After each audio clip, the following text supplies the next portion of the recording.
กันด้วยชีวิตอยู่โพอยู่ผาแหวก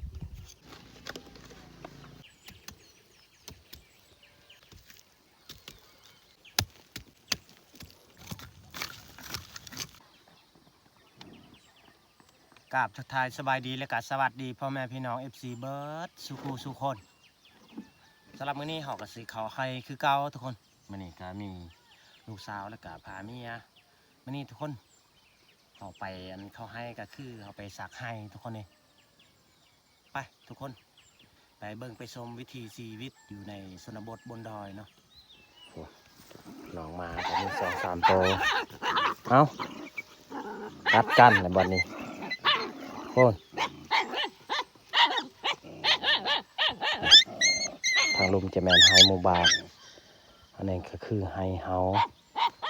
ตอนนี้กาซีเกียมขล้นใส่ยาใส่อันแนวเขานี่แหละแนวพันหรือว่าแนวเข้าเนาะอันนี้ก็คือเขาแปลงสีเอากาดิดนใส่ยา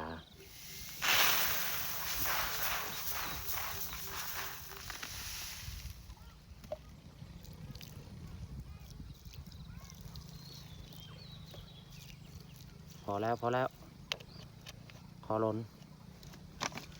มาได้ใส่แพยางจะนอนจะล้างมือเอาคนให้มันเข้ากันอย่างว่ามดหรือว่านกเป็นยังบัวตอมแล้วมากินขอล้นเข้ากันด้วย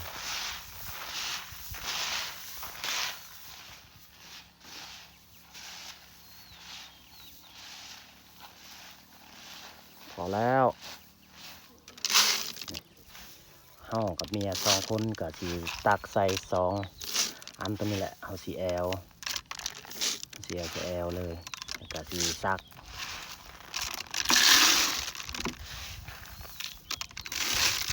อาชีพชนบทบ้านเฮาแนวนี้แหละทุกคน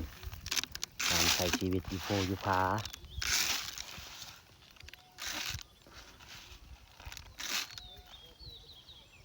พอแล้วอุปกรณ์ของเฮาซักเข่าให้ก็คือตัวนี้แหละแหวก2ดวงแล้วก็3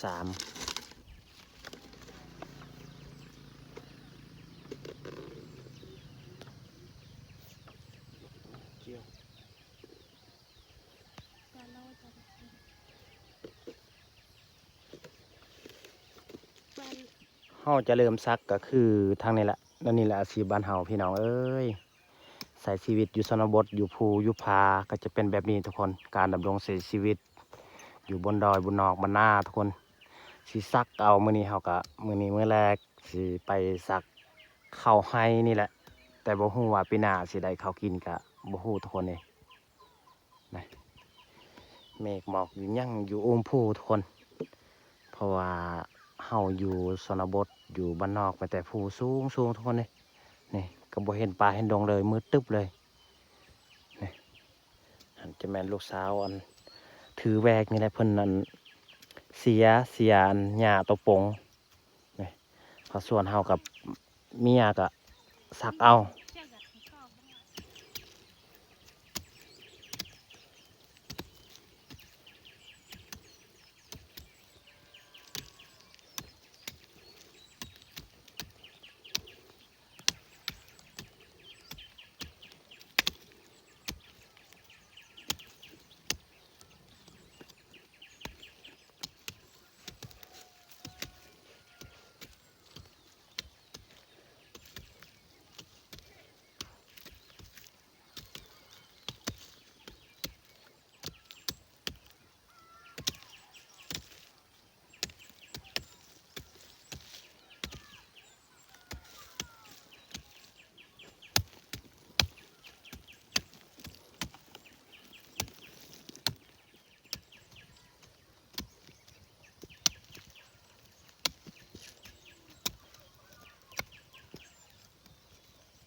เฮาซักมื้อนี้บริเวณนี้น่ะขอโทษขออภัยเด้อพี่น้องที่บ่มักแบบใส่สีแบบนี้เพราะว่าอยู่บ้านเฮาแบบนี้แหละการใช้ชีวิตแล้วก็การเลี้ยงครอบครัวต้องได้เฮ็ดให้แต่ละปีนี่ล่ะเพราะว่าดินดอนมันบ่ค่อยเพียงมันแต่อยู่ภูอยู่ผานี่ให้ของเฮาก็สั้นทุกคนเลยนี่พี่น้องเบิ่งโอ้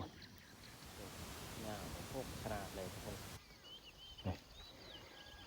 หญ้าน้อยๆกำลังโป่งป้าโตทางนั้นเฮาเสียแล้วซักแล้วแม้แต่เกียมเสียนี่แหละหลังจากเฮาเสียแล้วก็สิเมื่อพักเฮ็ดกินบอนเที่ยงไห้โต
หญ้านี่โคตรหลายเลยนี่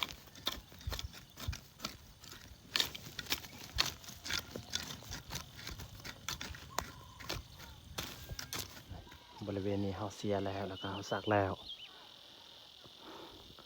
ห่อไว้มื้ออื่นมื้อฮืออีกตอนนี้ก็คือเที่ยงประมาณ 12 โมงพักเมื่อพักก็เฮ็ดกินนั่นแหละอยู่ กระตูบไห้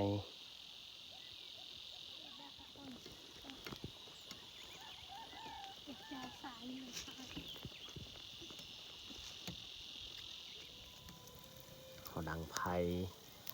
เขาสีปิ้งเงินซีนตัวสุกเอามาจากบ้านนี่แหละนะเริ่มเปลี่ยนใส่เลยอันนี้จะแมนตับหมูแล้วก็หนังนะก็มีตัวต้มแล้วเขาเอามา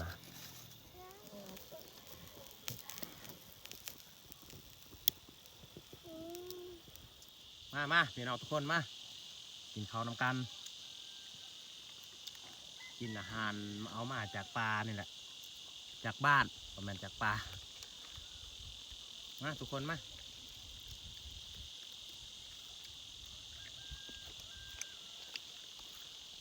มื้อนี้เราไปให้ครบหน้าครบตานี่ลูกของเรา2 คนพากันไป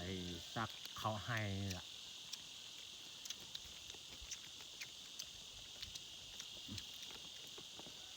ให้น้องมา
ตอนนี้เรากินข้าวกินน้ำกันสำเร็จเรียบร้อยสำหรับตอนแรกเราก็บริทายให้พี่น้องเบิ้ง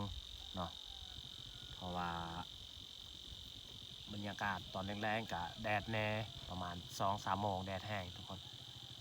เอาสำหรับคลิปนี้เราก็สิจบลงอยู่นี่เลยเนาะต้องขอบอกขอบใจพ่อแม่พี่น้องผู้คอยติดตามรับชมและก็คอยให้กำลังใจให้เบาเปลือกตลอดเนาะ